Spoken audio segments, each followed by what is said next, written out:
नमस्कार दोस्तों, MMS news 24 में मैं फरीद खान आपका स्वागत करता हूं। देश ने, प्रदेश ने, क्या पूरी दुनिया ने एक ऐसा दौर देखा जब अपने ही लोगों को छोड़कर इस तरह से जा रहे थे जैसे उनसे उनका कोई वास्ता नहीं। लेकिन उस दौर में कुछ ऐसे लोग डटे रहे जिनकी मिसाल ता ज़िंदगी तक और हमेशा रहेगी, और वो लोग रहे चिकित्सा से जुड़े हुए लोग, डॉक्टर।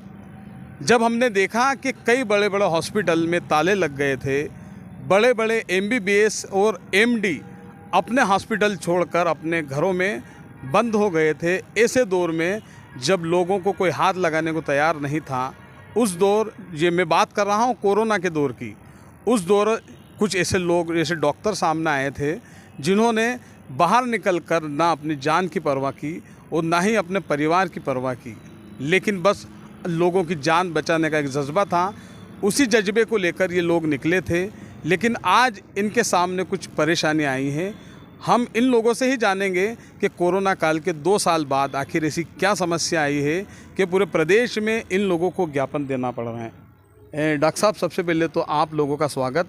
और जो मैंने जिस बात का जिक्र किया, कोरोना काल को किस रूप में देखते हैं और अब क्या इस दौर को किस रूप में देख रहे हैं आप? मैं डॉक्टर संतोष वर्मा, सचिव आयुष विंग जिला देवास।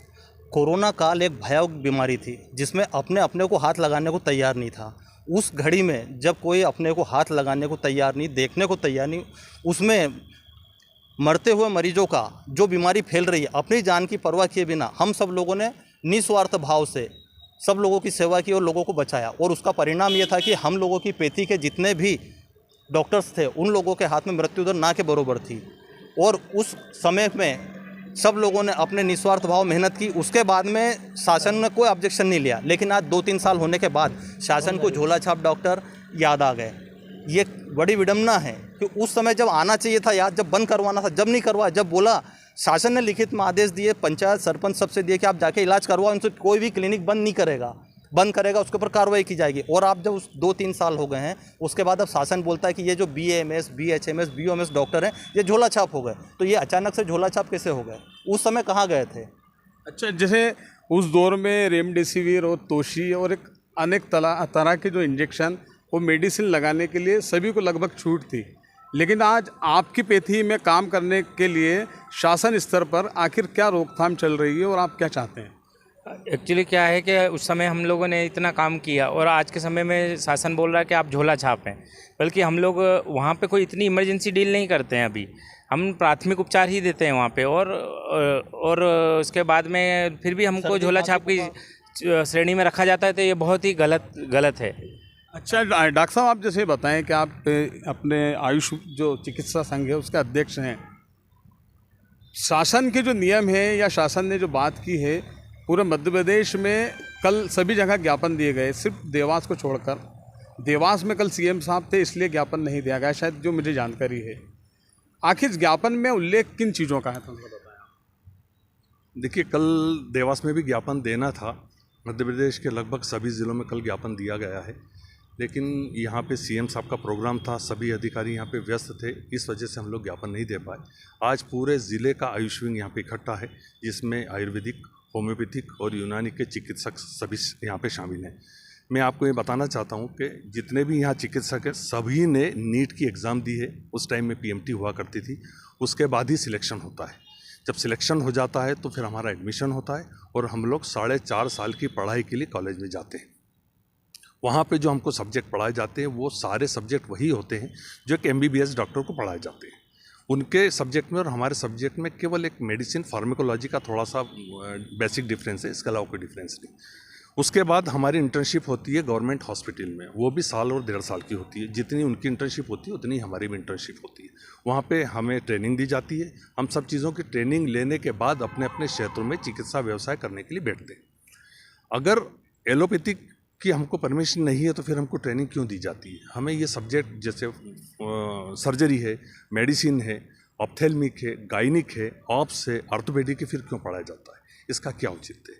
अगर ये पढ़ाया जाता है तो हमारे ये कहना है कि अगर आपको ऐसा लगता है कि ये आयुर्वेदिक वाले, होम्योपैथिक वाले यहाँ पे सही तरीके से काम नहीं कर सकते हैं, तो आप 6 महीने का एक एडिशनल कोर्स, सर्टिफिकेट कोर्स हमें भी करा दें, जिस तरीके का दूसरे प्रदेशों में लागू है उस तरीके। किन प्रदेशों में लागू है, थोड़ा सा बताएं। महाराष्ट्र में लागू है, बंगाल में लागू है, और 2-3 प्रदेश हैं वहाँ पे लागू है ये।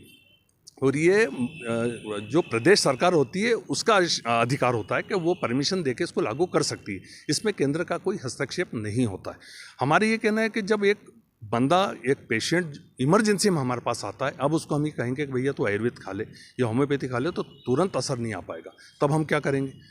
हमारे पास जो मरीज़ आया है उसको तो फ़र्क से मतलब है, चाहे वो राग से हो, रबड़ी से हो।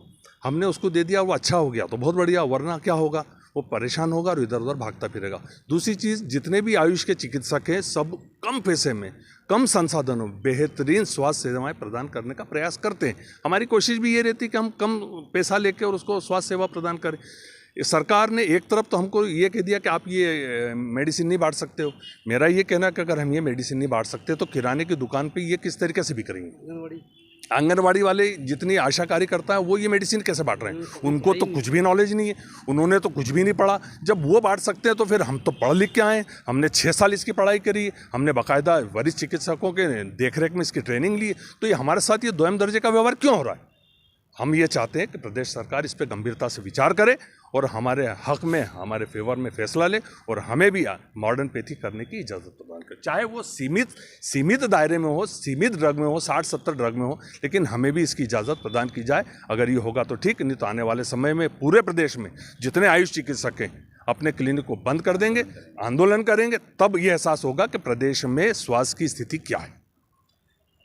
ये थे आयुष चिकित्सक जिन्होंने कहा कि सरकार अगर हमारी बात और हमारी मांग नहीं मानती है तो हम एक पूरा लामबंद होकर अपने क्लिनिक बंद करेंगे, जिसका हमने उदाहरण भी देखा है पिछले 4 साल पहले, जब देवास में एक साथ सभी आयुष चिकित्सकों ने एक साथ अपने क्लिनिक जब बंद किए थे तो हाहाकार मच गया था। और उस दौरान यही अगस्त सितंबर का महीना था।